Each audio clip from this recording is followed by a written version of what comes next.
Now, from the University of Okoboji, it's Okoboji Broadcast with Jeff Thee. Welcome to Okoboji Broadcast, everybody. I'm Jeff Thee. Welcome to the Man Cave, and I have here with me Calvin Grosvenor, who, just this last week, Calvin, you were the recipient of the Governor's Lifesaving Award. Congratulations and welcome. Hi, glad to be here. Yeah, it's good to have you here. I get your dad in here once in a while, so it's nice to let the next generation take over. Yeah, of course. Let's talk about, and first of all, and I mean it, congratulations on the award last week. There was a total of 35 Iowans honored last week. Something like that, yeah. I know two of them couldn't make it to the meeting, and it was a mix of the Governor's Lifesaving Award and another award that they were giving to the recipients, they were giving to the firefighters and state patrolmen, policemen that were there to aid other people as well. Right. Did you ever think in a million years that you'd be getting an award alongside these people who are in the jobs of being on the front line, saving lives, putting themselves out there, and here you are, what were you, 17 at the time, Calvin? Yeah, I was actually 3 days before my 18th birthday. Okay. But no, to answer your question, not in a million years did I think anything like this would happen to me, especially living in small town Okoboji, Iowa, where it doesn't seem like a whole lot of interesting stuff happens besides the all the parties and everything like that. Yeah. You wouldn't expect something. Well, we're more of a feel-good community. Exactly, exactly. I mean, hundreds of thousands come here every year to have a great time. And on your point, I'm always hurt when we have a fatality on our lakes, we have a drowning or something happens, that people have come here for a good time to make memories, and something out of the ordinary and unforeseen happens. And so there you were, right on hand as this was happening. Yeah, it is awful always to see whenever a drowning or anything like that takes place, because it's the lakes are what we're known for, yeah. And it just puts a little blemish on that side of things. Yeah. So it's anything that not only is it hard for the people's families, it's hard for the area and the economy and everything like that as well. Yeah, exactly. Well, let's go back, and like we said before we got going, I know you've told this tale, probably kind of like McDonald's, billions and billions of times now. But for those who aren't aware or heard it in your own words, Calvin, I'd like to hear what happened that day. Well, it was May 28th, 2020. And I'm going to go back even farther. Okay. So in November of 2019, I got certified to scuba dive. Just hoping maybe I could make a career out of it, see how I liked it, that kind of thing, when I get older. But the water was 42 degrees. It was freezing in November. And then the next year rolls around. I'm going through my junior year of high school, and COVID hits. And so it kind of ends things early. I think we got out of school in March or something like that. Yep. And all I really do in my free time is go fishing with my friends. Yeah. And one of the main places I like to go do that is over at Okoboji Boat Works. It's big open area where you get a lot of structure and a lot of good-sized fish and a lot of diversity of fish roam through there. So it's some place that you can go through and spend a lot of time just either having fun on a nice day or something like that. And the dive shop had just opened up that year, and the owner of the dive shop, Jose, is the one who certified me in November. So I went back there, and every day or every morning when I'd go fishing, I'd stop in at the dive shop and talk with Jose for an hour or so, not even, just see how we're doing, that kind of thing, Yeah. And I was looking for a job because I didn't have a job.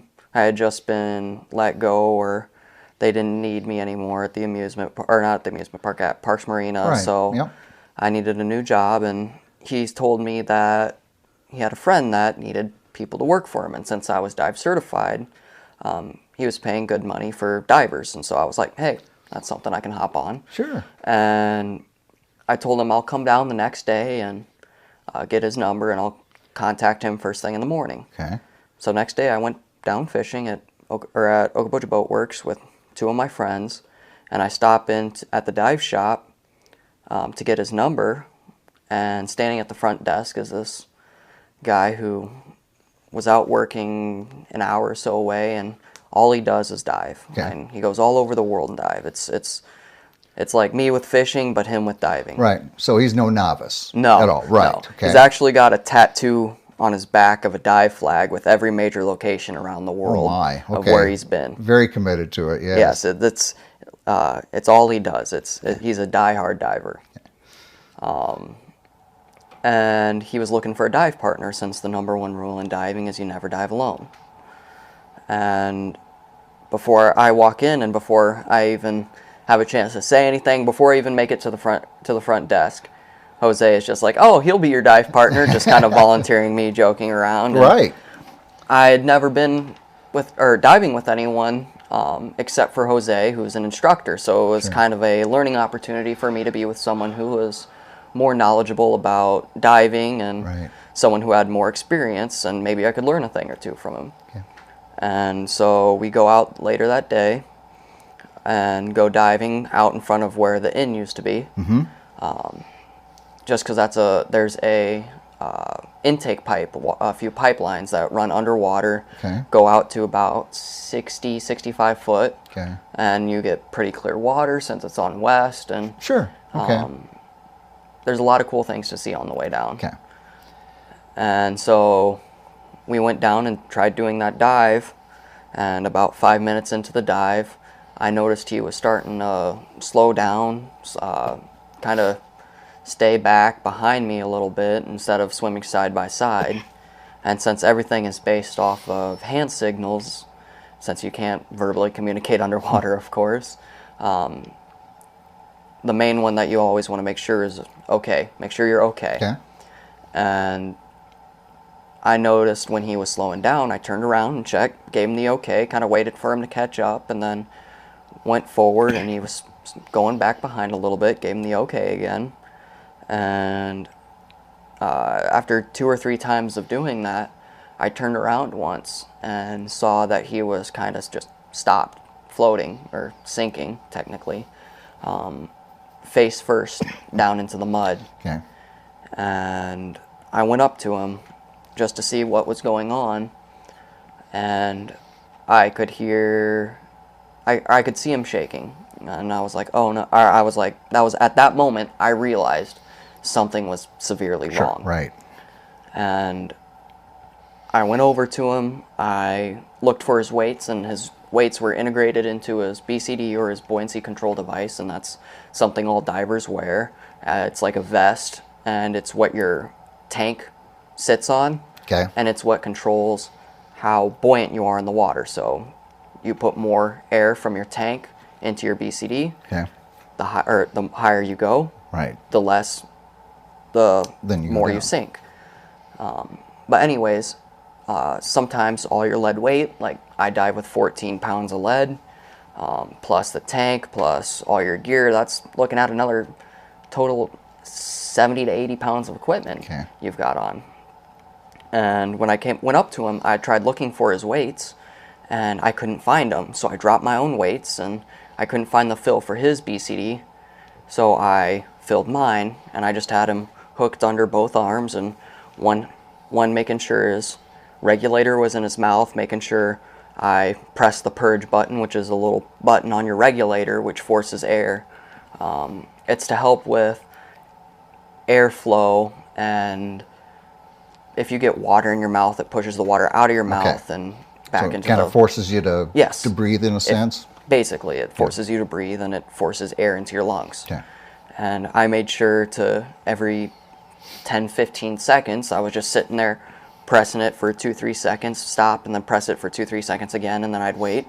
And I did that the entire way up. We were down in about 26 foot of water. And then we were over 100 yards from shore. And so when something like that happens, there isn't a whole lot that goes through your mind besides what am I going to do? And my main goals was to make sure he was breathing and he made it to the surface, and that was on the way up. Which really, I mean, that's all you could do. You don't Exactly. You can't get on a phone, call 911. You can't call the dive shop and say, "Hey, what can I do here?" It's all on you. And so is he pretty unconscious at this point? Was he aware that you were there, or? I'm not 100% sure. Okay. And the reason I ask it, Calvin, is because probably one of the most, and you're aware of this, one of the most dangerous things if you're helping somebody in the water is if they're panicking. Yeah. A lot of people trying to give assistance have lost their own lives because people panic, they grab, and they bring the other person down with them. Yeah, I'm not 100% sure with what his consciousness was like, whether he was aware of anything going on. I know when I was I honestly wasn't thinking about that on my way. No. On my way to the surface. But I know when I was on my way back to shore, once I got to the surface, he was completely unconscious, okay. and he was in pretty bad shape. Yeah. I noticed. But when I was going up, my only goals were to make sure he was breathing and he got to the surface. Yeah. And then once I got him to the surface, I continued to make sure he was breathing, whether that was keeping his regulator in his mouth mm-hmm. or trying to keep his head above water just to make sure he wasn't getting or he never had a chance to get water into his lungs. And I started I swam him back to shore. You had fins on?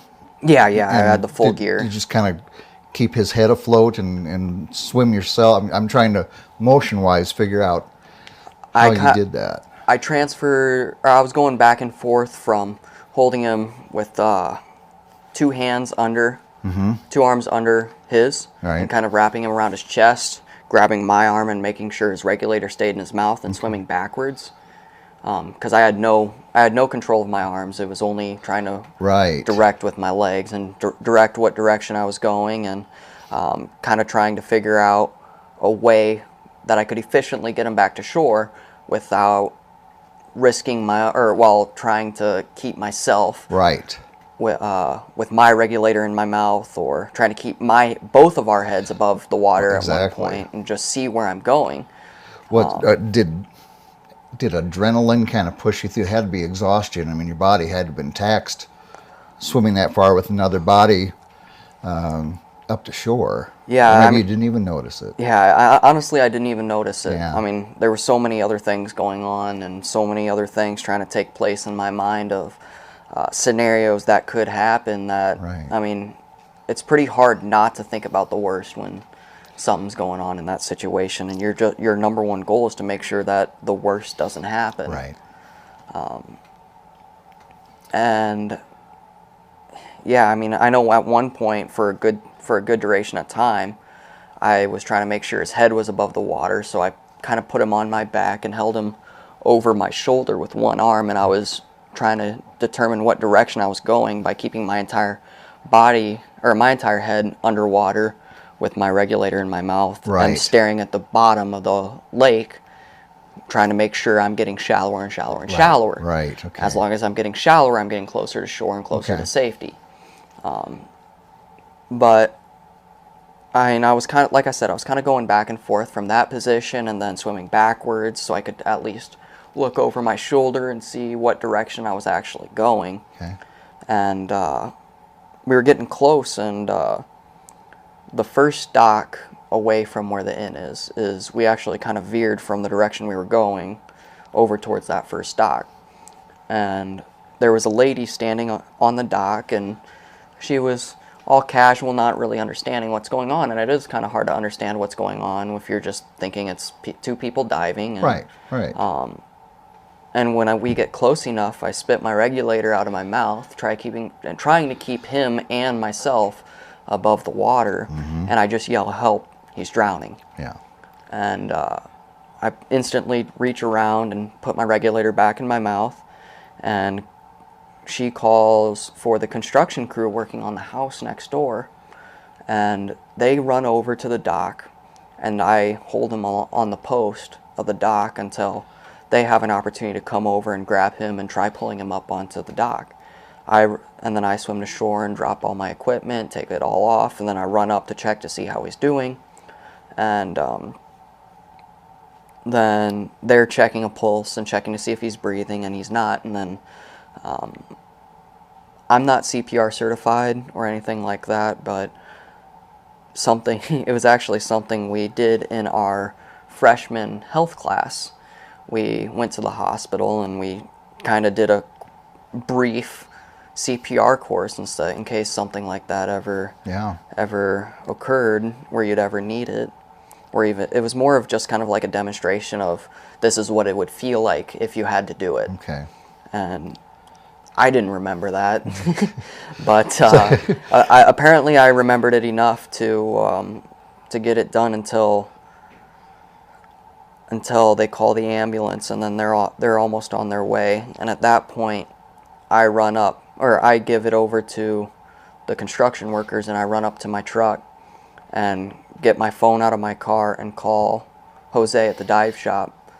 And I kind of explained to him what happened, and he rushes over since I can't remember if he was at the time part of the dive and rescue team, or I know at one point he was part of the dive and rescue team, but I don't remember if he still is, or if he was at the time or anything like that. But once I get down to it, once I run back down, the ambulance and the fire department and the dive and rescue team, the police, the DNR, everyone shows up on this dock, and they're there to try to help him and make sure he gets it. And from doing CPR where he didn't have a pulse and he wasn't breathing, and then the ambulance comes and takes over, he had kind of regained a little bit of a pulse, but he still wasn't breathing on his own. And then they just work on him for a few minutes and then take him away. And so when they took him away, you didn't know at that point he's going to make it? No, not a clue. Right. And one of the guys of the dive and rescue team said they think he has about a 5% chance of making it. Oh my. And so it was kind of nerve-wracking, and I had no idea whether he was going to make it or anything like that. And with COVID, I couldn't go in and visit him. Of course, yeah.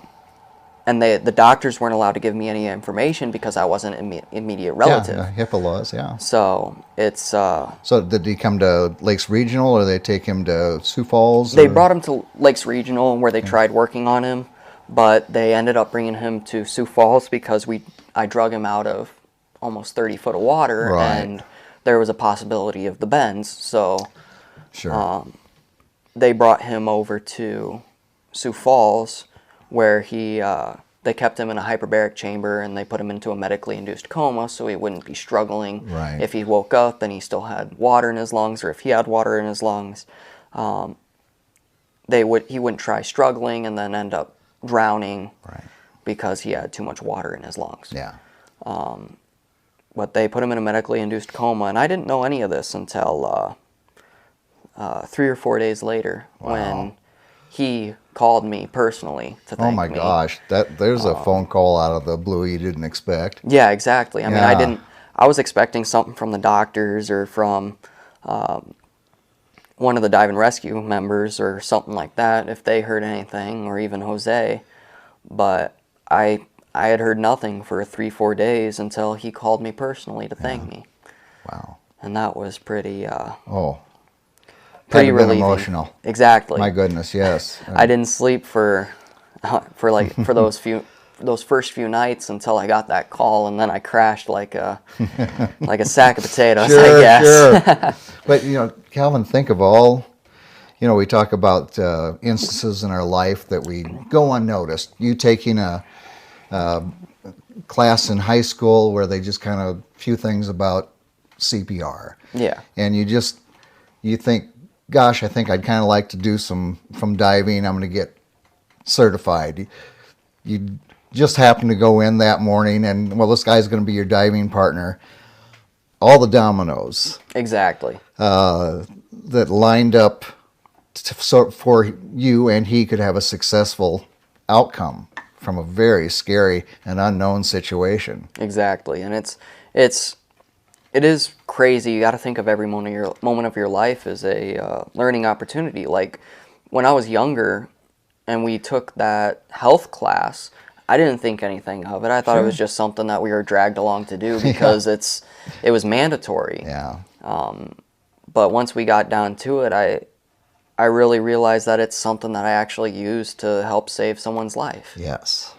Which is the reason they give those instructions. And, exactly. But you go through it and think, well, I'll never need that. Well, sometimes you do. But and did they find out why he had this episode that he kind of seized and so forth? Yeah, so apparently everyone when they're developing as a baby inside or as a fetus and developing their heart, there's a small hole between the chambers in your heart to allow proper blood flow and stuff like that while you're more dependent on your mother and stuff like that. But once you're born and you're fully developed, that hole is supposed to close. Okay. And I'm not exactly sure the details of what percentage of people still have it.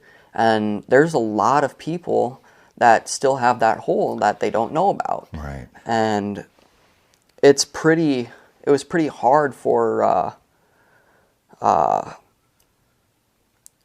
him to ever know, considering he had been diving so many times. I mean, I think he was one away from his master diver qualification. Yeah. And it would have been like one more dive after that or something, or that might have even been the dive that he was supposed to get his master diver because of. He would have had so many dives and so many hours underwater where it would have counted. But and it caused like a air bubble? Yeah, it caused an air bubble to form, or he had an air bubble form in his bloodstream. Okay. And it traveled from between the chambers and then through his bloodstream up to his brain, which caused a brain embolism that induced a seizure. Wow. So it was just another crazy fluke deal for that to even happen. So have you stayed in contact with the gentleman? Yeah, we actually, we've gone on a few dives since that had happened, and one thing that we really wanted to do was we wanted to finish the dive that we originally intended on. Right. So May 28th of 2021, 1 year exactly to the date, we scheduled a dive, and we went back out, and we started it, and everything went well that time. Same spot, kind of same by spot, the end? Okay. Same spot, followed the pipe down, and the same day, Was it a little eerie, though? Yeah, exactly. Think back, we did this a year ago. Yeah. Everyone, Jose was like making sure, checking out all his doctor forms, making sure he was all good to dive and doing all this. And it was nerve-wracking for not only him, but for me, because, I was panicking, thinking, hopefully we're not going to have another episode like that again. Yeah. But he had been diving, I want to say, 2 or 3 times prior to that dive since the incident. And since he had surgery to fix that hole, and so he's corrected the issue. Yes. Okay. And we were able to get back out there and have a few successful dives in the period of a week. Wow. Well, so what a nice closing on the story to be able to do that, Calvin, and you can both tell the story now. Exactly. Yeah, exactly. So last week in Des Moines, you were down there, and was it in the Capitol? Is that where? Yeah, I was in the Capitol at the Rotunda. Okay. Where they had it, or where they had it held. And was this originally scheduled before, but then with COVID and so forth, they got postponed, or was there something with that? Yeah, they were originally they regularly do the awards ceremony at the Iowa State Fair. Okay. And because of COVID, they had to push it back, and they had to actually do both the 2020 and 2021's nominees at the same time. Yeah. You were in good company. Yeah, exactly. There was a lot of amazing people there that have done amazing things, and it was. Were you the youngest though? Oh yeah, I mean, yeah, I was going to say. Even on when they stood up and announced us and announced who we were and what we did, he said my name and he stood up, or I stood up and he looked at me and he's like, "Wow, you're really young." Oh, well, what a great honor, and Governor was on hand then as well. Yes, of course. Yes. She was there and delivered the award. Very nice. Which was amazing, getting to meet her and be a part of such an event. Yeah, indeed. So, is diving something you kind of want to maybe pursue in the future, or either recreationally? Is it something you could see yourself doing as a career? Well, originally the reason why I wanted to become dive certified is to become a commercial diver when I'm older, once I get out of high school. That was the original plan. And my dad's a fishing guide, you know him very well. Mm-hmm. And I've been helping him, especially with ice fishing, because it's a little easier to do and he needs a little more help at that point. And so one of his clients one year when I was out helping him, I think I was in 7th or 8th grade, he was a retired commercial diver. He was 42, I think. Completely retired. He had, and all he ever did was go hunting and fishing around the country, and that's what he loved doing. Is he loved hunting and fishing and being able to do whatever he wanted, right, because he made a lot of money when he was young. It is a risky job, but he made a lot of money and was able to retire early and live the life he wanted to live. Yeah.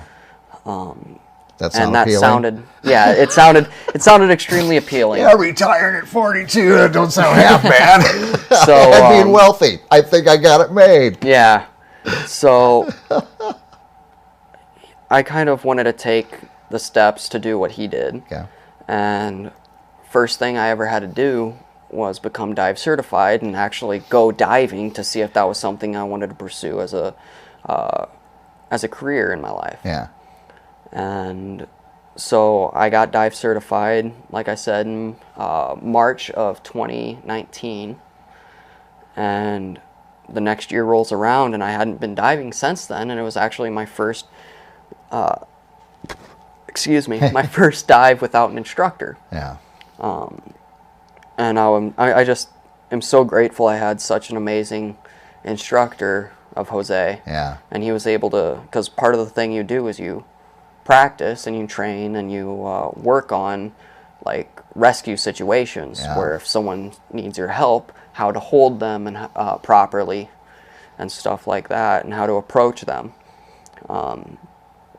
And that was something we practiced, and I'm just glad I was able to retain that information. I was going to say, I'm glad you were able to retain it, because, a lot of people in that situation, the mind goes blank, and, adrenaline is rushing, and you can't think of what was the training, and yet you were able to take the steps, and it's great you were able to retain it when you needed it. I think that's, I don't know if I even had time to think. I think it was the like you said, the adrenaline and everything kicked in. I think it was more instinct of what to do. It was just like, instantly grab him, instantly look for this and that, and drop it and fill the BCD and make sure he's breathing and get him back to shore, because there's no way I had time to think of any of that. You got the good instincts. You could be a good EMT for that matter.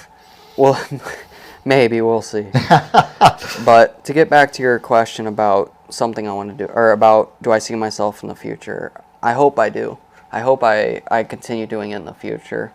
I'm actually, this upcoming March, I'm going to be enlisting in the Navy as a diver. Okay. Congratulations. Thank you. And hopefully I can pass all the schooling and all that and become a Navy diver. And then once I get through that, then I'll be a saturation diver. Once I get out of the Navy, and then that's what I'll be going to school for after that. But boy, amazing. And like we said, you've told this story many times, but as you're telling it, does it ever strike you that this happened to me? This was my story. I'm not relaying this for somebody else. This is actually part of my life. It is pretty weird to think about, you know. Every time we get going and get thinking about the story and even telling the story, and the farther and farther away from the event it goes, it just seems like it gets less and less real. Yeah. As certain details will always be there, but other ones just, it all kind of fades into one big moment that it's hard to break it all down and explain how everything happened. It's there in my mind, but it's hard to even find the words to I can understand, to put it all together. Yeah. Well, thank you for telling your story. Yes, of course, Calvin. It's a pleasure, and congratulations on such a worthy award for you. Thank you. I think it's wonderful. So, and certainly good luck with your future, and if it's a Navy and diving and everything, and I hope you get to retire at 42. That'd be great. Thanks. If I'm still around, maybe me and your dad can work for you. So. All right. Our guest has been Calvin Grosvenor again here with us today. We want to thank him for taking time with us, and certainly for all his efforts. And we thank you for watching us right here on Okoboji Broadcast. Okoboji Broadcast from the studios at historic Arnold's Park Amusement Park is brought to you in part by the Scott Troutman State Farm Agency in Spirit Lake, Quest Wealth Management, a financial advisory practice of Ameriprise Financial Services, advisor Jan Spielman, AJ Spielman, and Erica Wachholz. Ducky's Marine and Motorsports Repair in Spirit Lake. Bank Midwest, dream big, plan wisely, live well. Lakes Regional Healthcare and Avera Partner. Ruthven Locker at the lake, where carnivores are welcome on Hill Avenue in Spirit Lake. Beck Engineering in Spirit Lake. Be Radiant Laser Skin Studio in the Okoboji Plaza in Okoboji.